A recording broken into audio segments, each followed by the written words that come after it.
Hello, lovely to see your friendly faces today.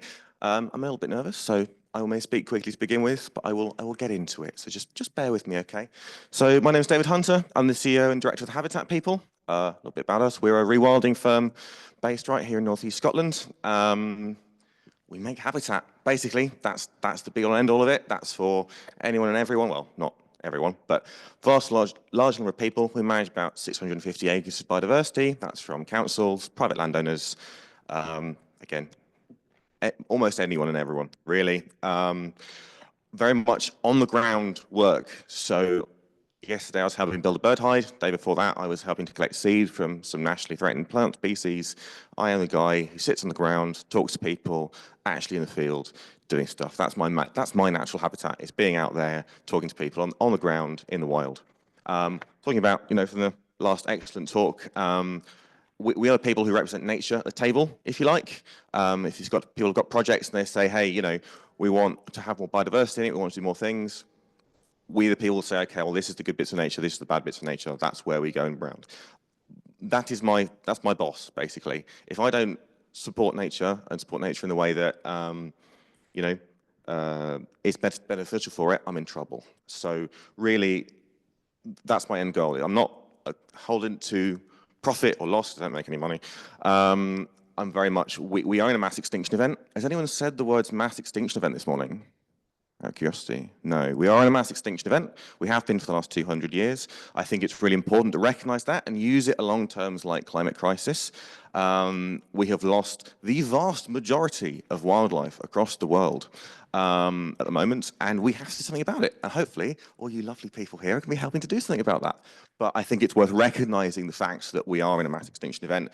We're going through what's called total biosphere collapse, which is really fun. Don't worry, I'll get more positive in a minute. But again, these are serious terms for serious times, and it's worth, nature recovery is a lovely thing to say. Really, we need resurgent nature in order to not have large-scale collapse. And I think it's worth recognizing that now, so that when we talk about the conflict issues I'm about to go into, we're talking about there are species on the line. There are people who are really affected in real life, large communities who are impacted, and this is just quite a serious topic in that regard. That slide has nothing.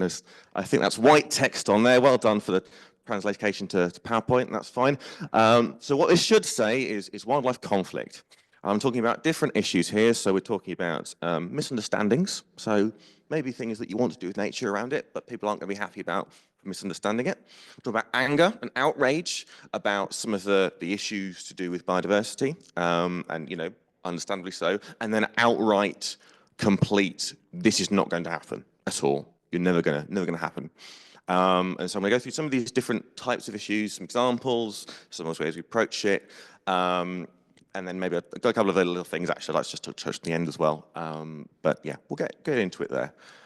Okay, so 4 species of bird. What do they have in common? Other than the fact that birds and they've got beaks, etc. Any guesses?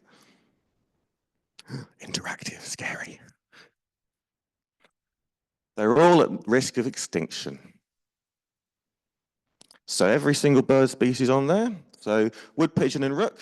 Get many back gardens. They are, as of this year, nationally threatened. Rook has declined by 50% in the last 15 years.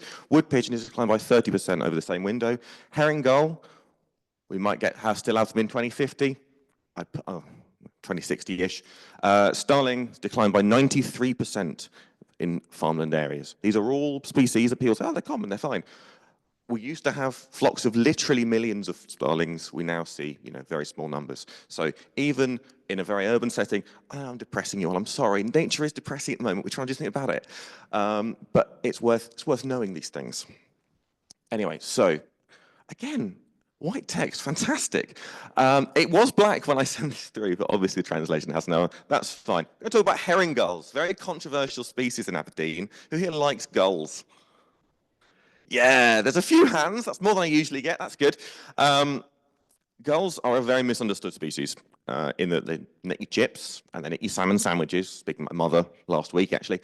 Herring gulls are an estuarine species. They naturally live in seabird colonies. They have large very complex social networks alongside where the puffins, the guillemots, the razorbills live. And they're what's called kleptoparasites. So what that means is they steal food from other birds. In the same way they steal food from us. It's a naturally evolved trait. And because the puffins and the guillemots and the razorbills aren't doing very well, and they haven't got very much food, it means it's much harder for them to get food for their chicks. So why would you, this bird can live to 45, 50, okay? They are seriously long-lived animals. Why would you stay at a seabird colony where there's no food? When there's a chippy up the road, where you can get free food for your starving chicks for free. So herring gulls breed in cities. Maybe think, oh, there's so many more of them. Actually, what we're seeing is a migration from the natural colonies into the human settlement and an increase in the conflict between humans and wildlife as a result of diminishing food supplies in their natural resource. They are literally starving to death. You see them begging for food, you see them scrounging for food. That's not because they want to. They'd be much rather have a bit of crab or a sand eel from a puffin or even fishing themselves. It's because they literally do not have any other option. And so putting into context the fact they're stealing your chips or they are causing mess can be a very difficult thing. So what I'm proposing with herring gulls and a couple of the places we're working with is having designated herring gull breeding zones. So we try and stop them from breeding in the areas where it's not necessarily sanitary, it's not good for them to be in, and we have spaces where they can recreate their natural colonies. And perhaps we're looking at fish offcuts for supplementary feeding to get them over this gap until hopefully we restored our ecosystems enough that they can all go back to where they want to be. Meadows, another one. Who has built a meadow in the last few years? Few hands, fantastic, great, glad to hear it. Meadows are a wonderful resource, they're a fantastic space. We've lost 97% of our meadows in the last 100 years, but they are in a bit of a resurgence. They are very pretty. So this one is from Urban West Hill, a site called Prime 4 Business Park that we manage on behalf of them. And it's a grassland. So that means that 60 to 7% of a meadow 60 to 70% of a meadow is made of grass, okay? That's the kind of bread that holds the butter together. What a meadow isn't, is that. And it's slightly grayed up the coaches, but it's poppies, cornflowers, corn marigolds, that kind of stuff. This is very much what you'd see, for example, after World War I, when they had all the shelling and, you know, the poppy is the traditional symbol. These are a disturbed grassland species. And once that area is no longer disturbed, these species will disappear and you'll end up with lots of ragwort and thistles and lank grasses, and it won't look very nice and it won't actually support very much biodiversity. So really, meadows are a complicated habitat that takes a long time, you know, around 5 years to get a stable meadow, and is almost entirely perennial species. Now, when you talk to the public, that's what they want to see. They want to see a field of color, okay? And that's great for about 5 pollinator species, but it doesn't actually support very much other biodiversity.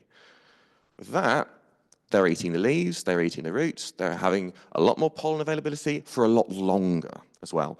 So you're supporting more biodiversity for a longer period of time, but it isn't flowering all year round, and it's not necessarily as pretty. And so having conversations with local communities and saying, well, look, your poppies are great, but actually this is a lot better, and in 5 years' time it will be great, and having that kind of longer term discussion about how it's going to be managed, how you can integrate, you know, can you have a cutting regime within the place that's being created, is a conversation that's well worth having, and actually a lot more rewarding when year on year you see more birds using the space, you see more insects using the space, and it provides more of a journey to the people that are living and working in that area than a one-off, oh, that's pretty, we've got a couple of bees, but they're actually not going to get very much pollen, and only 2 species eat the leaves. And you might actually get ground nesting birds in there as well. So you're providing for higher trophic levels of the ecosystem. And that's something I think hopefully can be replicated. I need to speed up, okay. Again, some of the issues, I've made this talk way too long. Issues like ticks, litter, unwanted species along grass also have issues with meadows as well. Again, this is a matter of social responsibility and then education. Oh, wrong way. Education, education, and education. The other 3 issues there are not necessarily large conflict zones. All right, I'll skip trees. So you see a headline, Major University plans to clear fell 10 hectares of mature native broadleaf woodland nature protected site. Hands up if you're mortified at that statement. A few hands, okay. I'd be mortified if I read that, but this is supposedly mature broadleaf woodland.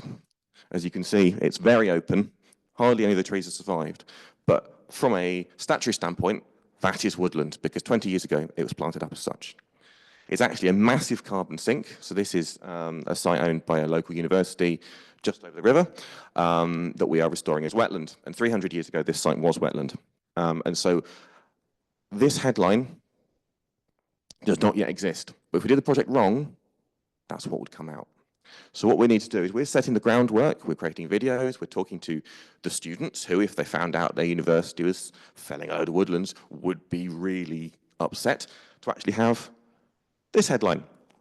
Major university restores historic wetlands by removing inappropriate tree species, and actually planting trees in the wrong place will release an awful lot of CO2, saving 100,000 tons of CO2 from being released and saving numerous nationally endangered species. So trying to make sure that when you're doing work like this, sometimes it can look a bit controversial on the offset, but making sure you're having that conversation with people to have positivity. I don't know if I'm out of time now. Is that it?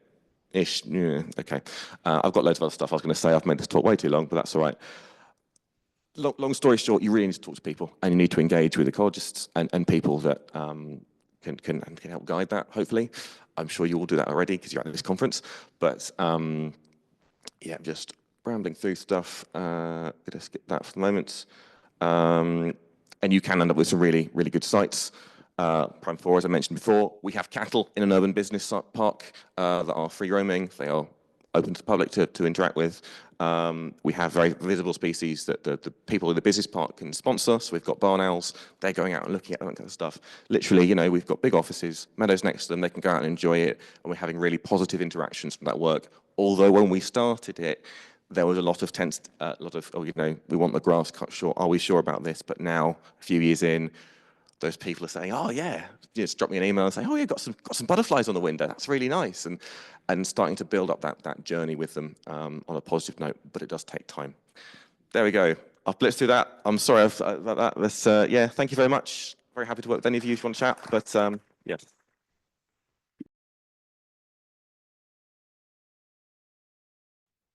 Right, and the starlings that are endangered here comes back to the storytelling. They're now over in the States, and there's a man named Eugene who in 90 or 91, he moved over to the States, and he dearly loved Shakespeare. And so he wanted to have all of the species of birds mentioned in Shakespeare in the States. And so he released 100 starlings in 1890, and now they are a massive problem, invasive species. There are millions of starlings in the States. So we should talk about invasive species later, because it's not good species, bad species, it's just ecosystem out of balance. But it does come back to the storytelling.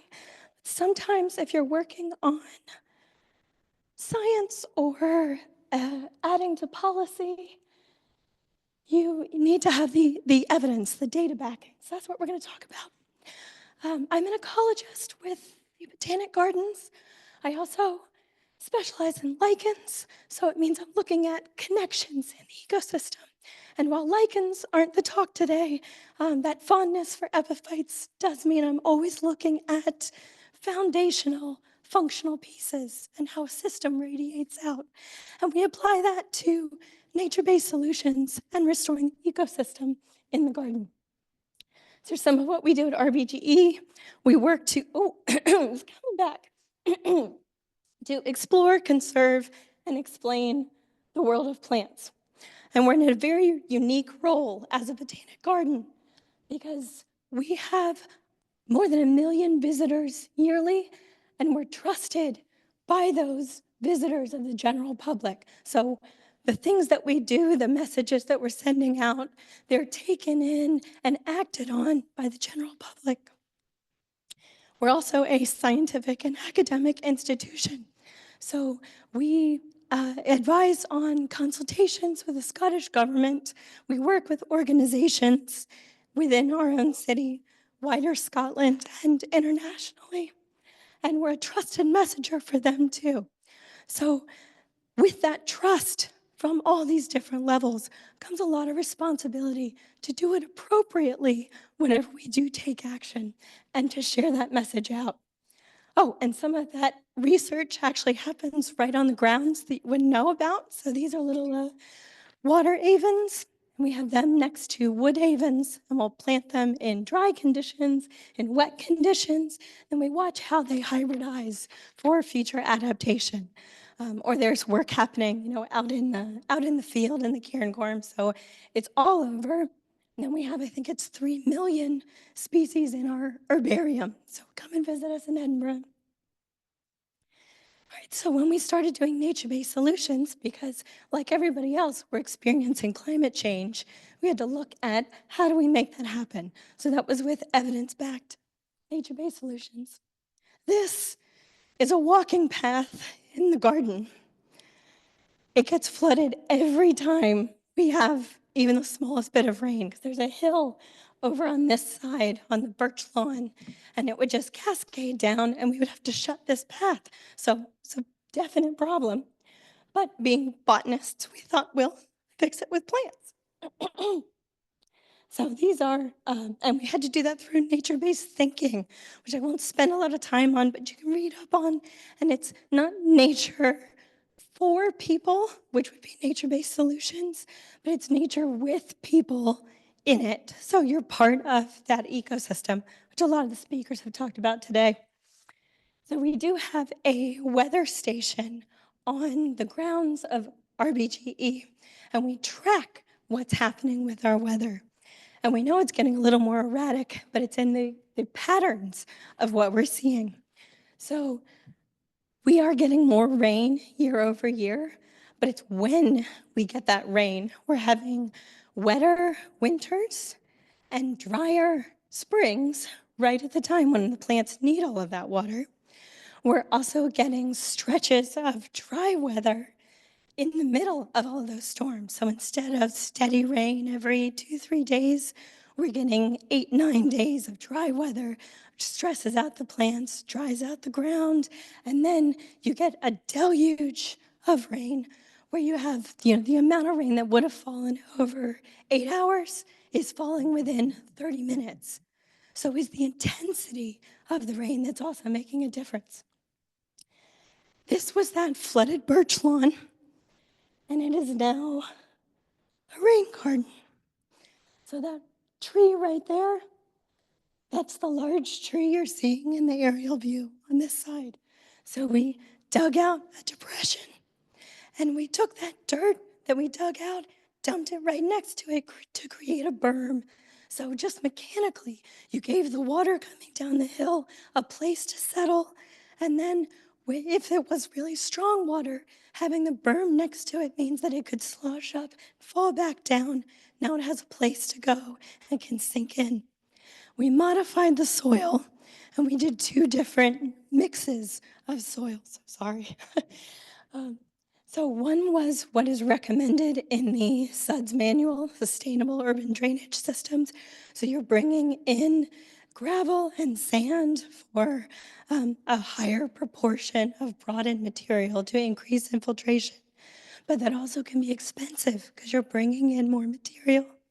So we also did a second section with a higher ratio of the native organic soil. And then, because we're also scientists, we can't just point at the rain garden during a storm and say it works, which it does, but we also track it. So we have soil moisture sensors at 2 different levels in the rain garden. So you can see where moisture is happening at the surface level and deeper underground.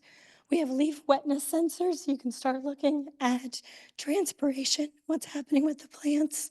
We can even look at coverings, so stone versus mulch covering, and look at the temperature of the ground, what's happening, which has actually been really interesting in the past few years because we're seeing that, yes, the stone helps things in the spring. When it's cold, it warms up the ground faster, and so the plants can come up better. But it also means that we're getting hotter stretches in the summer that are more than Scotland is used to having, and the stones heat up too much, and they're radiating heat, and it's scorching the plants that are growing over top of that radiating heat. So you can use that information to adaptively manage and either put something that shades where you have the stones, or move the stones over to where you have mulch, where it's too wet and moist and cold. So it's adaptive management. And we use that info. So what you're seeing here are some examples of it. The orange is wetness at different depths. The blue is one level of the soil moisture sensors on different dates. And then the center one, you're seeing penetration in the lawn, the berm, the gravel, the mulch. But it's all, you can't just gather the data and then have it there on your computer, because it takes a lot of people. You have the scientists in the lab, you have the horticulturists out on the grounds, you have the grounds crew, you have the executive management teams, you have our estates teams that are working on the facilities and the paths that would normally be managing the drainage systems and such. All of those teams have to work together. So to be able to actually employ nature-based solutions that would be effective, we needed to build it into the foundation of RBGE itself. So it's not a single department that works on nature-based solutions. So we have the nature-based solutions team, which is myself and my colleague, Dr. Emma Bush, and we created the nature-based solutions working group. So that has oh no, it's dark.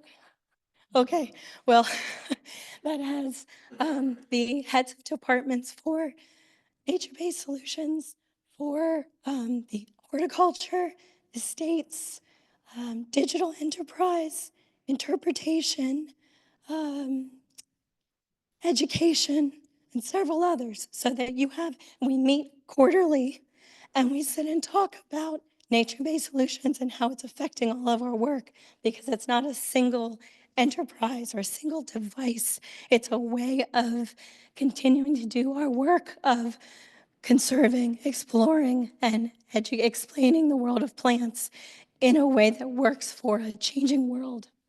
So we start with looking at the latest research, and we see, okay, what's come out lately? What does that mean for our field? Does it change our direction? And then we can use that to adaptively manage. So this is from the Nature Conservancy. It's on how to fail faster, better, which means you're going to continuously change. It's basically the scientific method, but put into live practice for the data, for the on-the-ground work, for everything. We also found that you had some discrepancies between how the science department worked and how the action actually happened on the grounds. So we created a NBS on the grounds team, which consisted of people from science and people from Hort. And we actually go out into the grounds and we have like summit meetings at each station. So we would go to the rain garden and stand there and talk about the management of it. What plants do we need to change? What does the science tell us about how this is functioning to do flood mitigation? What are the man hours that are being spent by Hort if we change a practice? How can we address the rest of the ecosystem? So the climate crisis or the problems in the urban system for humans don't happen independently of things like the biodiversity crisis. So one of the things we do with the rain garden is it no longer gets a really harsh British haircut in the winter. It used to get, just cut down to the ground, which is great for helping things come back in the winter. But now, instead of being chopped to the ground, it gets cut. Oh goodness. Sorry about that. Oh. Well, you can just look at adaptive management for the moment. Instead of being chopped down to the ground, it gets cut to about this high so that in the winter you have dead stems that are left for things like cavity nesting native bees. Because if you aren't providing that winter habitat, you are only going to have visitors. You know, we call them pollinators, but it means we're defining them by their job as adults. Insects have an entire life system, and if you aren't providing that winter habitat, then the only only pollinators you're getting in the summertime with all our big, beautiful flowers are visitors from far away because you don't have winter habitat. So things like that, changing the height for cutting, tiny difference for humans, tiny difference visually, huge, huge difference for biodiversity and what's happening for other elements of the ecosystem. We saw our management systems happen in real time. The NBS on the grounds team happened to be out in the grounds having a little summit meeting at the rain garden, and the sky opened on us. So this is our little cloud burst. It was 11 mils of water, which is not that much, but it fell in 8 minutes, just dumped. So it caused massive, massive problems all over the garden, except I will point out at the rain garden. It held everything. I will say on the rain garden, we put it in 6 years ago in that place that used to flood. It has not flooded since. We have not watered it since, except for there was one watering in 2022 when we had that drought, 1 day of watering. And that was it. It only gets watered by the rain. So it solved our flooding problem. It saves money because we don't irrigate, and it created a new feature for visitors. So win, win, win all around. I don't know why we don't do more of this everywhere. So here's some of what we ran into with that just 11 mils of water, but happening quickly. Okay. We had water blisters in the lawn. So old drains, they're not designed. The specs that we still use for drains are not able to handle what's coming down now. So it actually lifted up like a water bed, and you could poke it and it kind of went like this. And then there's me summoning it out of the ground when the water blister popped. So we knew we had to make some changes. And that's members of the Hort team who saw it happen in real time. So estates saw water inundation to every building we have on site. And this is a quote from our sustainability manager saying, we actually have to make some of these changes. So it's one of my favorites to share. So did some of the science. These are hydrology mapping with Heriot-Watt University to show water flow paths in the garden so that we knew where things needed to happen. There it is again. So that's mapping the 11 mil dump of water and seeing where you get water pooling. And it tells us where we need to make some changes and put in some new systems. On the science side, we're taking some of those on the ground actions, and we have our Plants with Purpose research program, which sees its first PhD student joining this Tuesday. And we'll be doing research in the labs on ecological and functional traits of plants and out in the grounds. And it's leading us to changes in the garden, involving all of the teams that work forward to the future. So this is that path right there, that flooding happened in 4 minutes. 4 minutes during that storm that dropped that water. And instead of putting in more drains, which is what we would have done in the past, Estates was there as part of the MBS on the grounds and saw this is not sufficient. And so we're now looking at creating a wadi, a dry riverbed that will be planted up, and it will look beautiful. It will be something for visitors to come and see. But during a rainstorm, it will collect that water on the edge of the path and then run it into this dry riverbed that will fill with water and be an actual stream. So just yesterday, we did the GPS differential mapping between Horton Science to get an accurate elevation to design these new changes for the garden. So big things coming. You can reach me. You can reach myself and Emma in the office, and we'd love to hear from you. Thanks. Hello, everyone. Can you hear me? Hopefully somebody will let me know if you can't hear.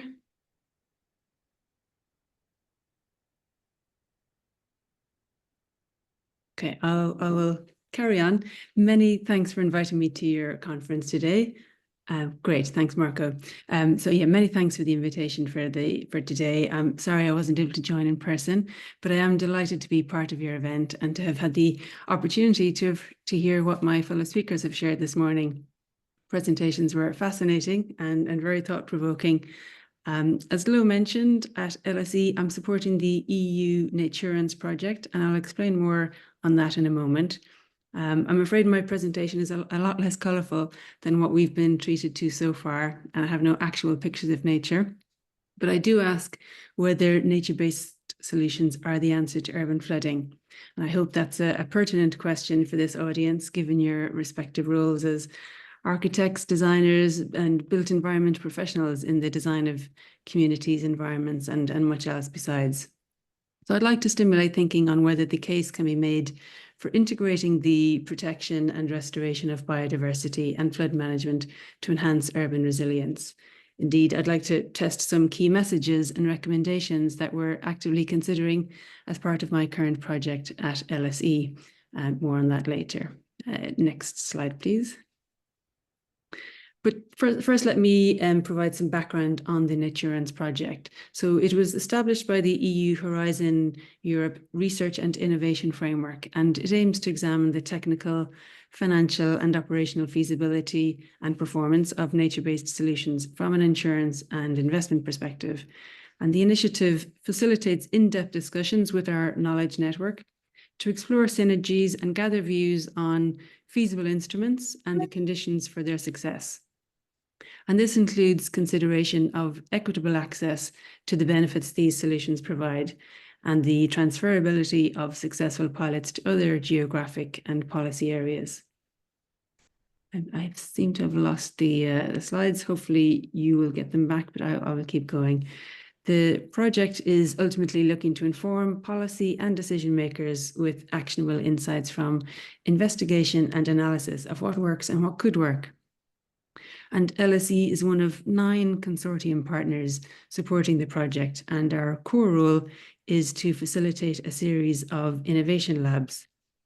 And innovation labs essentially offer a collaborative environment where interested stakeholders with relevant expertise come together for the purposes of challenging the status quo and innovating impactful new solutions. The innovation labs directly contribute to the overall objective of the Naturance project, and their impact is influenced by the diversity of the stakeholder group participating, how effectively the target audience will be reached with the lab's findings, and ultimately how successful we are in informing policy and decision makers. And we're about 2 years into the 3.5-year journey. Next slide, please. So with that being said, how might we think about climate adaptation and resilience in a new way, and what could we do differently as a result? And this is hopefully somewhat visible, but at its simplest, I would suggest viewing all projects from the perspective of future generations. And I think that that sentiment is well aligned with what we're all ultimately trying to achieve. Next slide, please. So I mentioned that LSE's core role on the Naturance project is to facilitate a series of innovation labs. And LSE also led one of those innovation labs on investing in natural flood management in urban areas in the UK and looked at a number of related considerations and challenges. So starting with the current state of urban natural flood management, nature-based solutions are new and vital, but unproven to a degree. So there's a lack of data on their effectiveness, notwithstanding what Kaylin has just demonstrated, and their performance under present day and future environmental conditions. And given those constraints, it's difficult to justify their consideration as part of local authorities' decision-making processes, which don't systematically consider the co-benefits and equity aspects. So successfully addressing the associated data constraints would ideally involve complex modeling, but of course this comes at a cost. We also looked at the role insurance can play in facilitating investment in nature-based solutions, both as investor and underwriter. And as underwriter, the insurer's role is essentially to de-risk the investment. With nature-based solutions, we're often dealing with a public good in the sense that it's difficult or impossible to exclude users, and thus the NBS can't be priced and sold to create a revenue stream. The question then is whether private funding can be motivated by public subsidies and regulations that require NBS as an addition to already bankable ventures. Next slide, please. So a new biodiversity net gain legislation came into effect in England whilst the LSE Innovation Lab was underway. And given the close alignment with the Innovation Lab topic, we decided to pivot toward production of a policy brief on biodiversity net gain and how it could amplify urban flood risk management. Next slide, please. So the biodiversity net gain legislation came into effect in England in February this year. It's an approach to development and land management that aims to leave the natural environment in a measurably better state. So when developers undertake a project in England, the new legislation mandates that they provide a minimum of 10% BNG by the end of the development. And the habitat they create or enhance must be maintained for a minimum of 30 years. And the objective of the new legislation is to establish standardized practices for developers to create and improve habitats, and applies a consistent metric using habitat as a proxy to bring about a quantifiable measure for biodiversity gain. And a hierarchy approach is taken whereby biodiversity improvements should first be considered within the project's designated boundaries in order to contribute directly to the local ecosystem and surrounding environment. So why should this be of interest for those of you working in the Scottish context, given this legislation is not mandatory there? Well, we looked at a case study in the city of Hull, which adopted the BNG principles before it became mandatory. And it's worth noting that some local planning authorities also already required it. And Hull recognised that NBS, such as the creation of urban green spaces, parks and wetlands, can contribute to flood mitigation while enhancing urban biodiversity. And such integration could provide multifunctional benefits, improving both the environment and the quality of urban life. Next slide, please.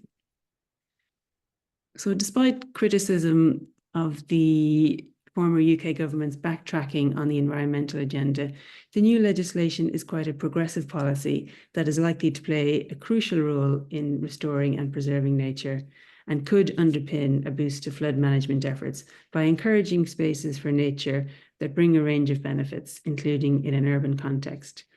However, apparent limited awareness of the new requirement and only superficial familiarity with BNG highlight the need for a deeper understanding and for more strategic application in urban planning. So whilst the BNG legislation is now enacted, there is uncertainty about what the future flood risk management and planning framework will look like, but also, I guess, the opportunity to get it right. Next slide, please. And just to put this into context, flooding is the #1 natural hazard in the UK. So seizing the opportunity this new legislation brings is critical as part of wider national and local efforts to build resilience to flood risk. It will need a deeper understanding of BNG's potential to enhance urban resilience, but also a mobilisation of this knowledge into actionable strategies that can be adopted by policymakers, urban planners, and community stakeholders.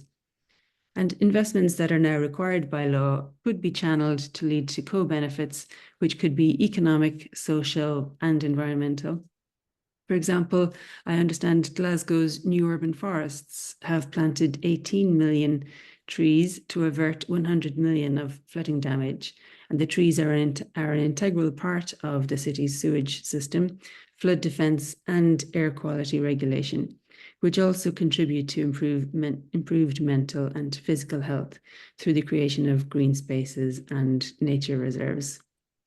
So whilst the integration of BNG-related activities could unlock its full potential and enhance flood management projects' likelihood of long-term success, in an urban context, access to more small urban parcels is needed. Next slide, please. But of course, there are challenges to be addressed. So we need innovative approaches to embed B&G within the urban fabric, because there's limited space and difficulties integrating B&G with existing urban infrastructure and densely populated urban areas. Urban nature needs to compete with grey infrastructure for limited budget. So we need to move from a lowest cost to a maximum value basis. B&G legislation is still very new, with associated challenges to its successful implementation. And the desire to achieve co-benefits could lead to compromised biodiversity outcomes. And often suboptimal governance within local authorities hinders an effective and coordinated approach. The new government brings unknowns regarding its priorities and corresponding funding. So, removing obstacles to planning and development in pursuit of growth may have unintended consequences for the environment. And back to insurers, they perceive a risk in developing products and services that can't or won't be used until compatible projects are identified and developed. And more broadly, a lack of knowledge, expertise, and resources, especially in local authorities and developers, makes it difficult to justify NBS over their grey counterparts. And there's the path dependency of grey infrastructure and the difficulty in changing the current legal and social norms that favour grey projects. So we believe that integrating B&G and natural flood management to enhance urban resilience can best be achieved through appropriate policy measures, better leveraging of insurance solutions, along with research and collaboration. Next slide, please. So what does this mean for policymakers, and what can or should they do now to enable the integration of B&G and urban flood management? Well, I think the overarching goal should be to develop supportive and flexible policies designed to adapt to evolving environmental, social, and economic contexts, ensuring they remain effective over time. Such policies would also ideally incentivize B&G projects with benefits that are distributed fairly across different urban areas and formally recognize co-benefits. In particular, implementing Schedule 3 of the Flood and Water Management Act 2010 would be a positive step forward, which would mean that sustainable drainage systems would be mandatory for most new construction in England. And we hope that the recently concluded consultation on the National Planning Policy Framework will result in a higher profile for flood risk and the promotion of B&G. Next slide, please. And if we look to the insurance sector, so what role can it play to foster the integration of B&G and urban flood management, thereby boosting the incentive for stakeholders to support these projects? Well, in broad terms, I think insurers' envisaged role is to de-risk the B&G investment. So with solutions designed to protect biodiversity and its maintenance or restoration over time. And underpinning those opportunities will be data and models that appropriately and incentivize projects with nature positive effects. Next slide, please. And finally, what are the priority areas with regard to research and collaboration? So given its relative nascence, ongoing research into best practice is needed with the view to informing what good looks like. For example, what co-benefits are possible. Collaboration between urban planners, ecologists, engineers, policymakers is crucial in order to spur innovation and build skill sets, which will also help to identify any capacity constraints across the value chain. Next slide, please. And just to come back to why this should be a priority, the risks and costs of flooding are growing due to climate change and development that wasn't designed to meet the climate resilience and adaptation needs of urban society today. Next slide, please. So to conclude, in England, the introduction of the B&G legislation presents a timely opportunity to boost flood risk management efforts, and in particular to amplify urban flood management. And although flood risk management is devolved to the Scottish Government, no doubt all of the same principles apply equally to Scotland. So in terms of a call to action, we should consider the co-benefits of BNG, for example, climate change adaptation, improved air and water quality, health and well-being. We should move from a lowest cost to a maximum value basis when assessing the holistic value of a development project. And we should integrate BNG into retrofit and refurbishment projects, not just new build.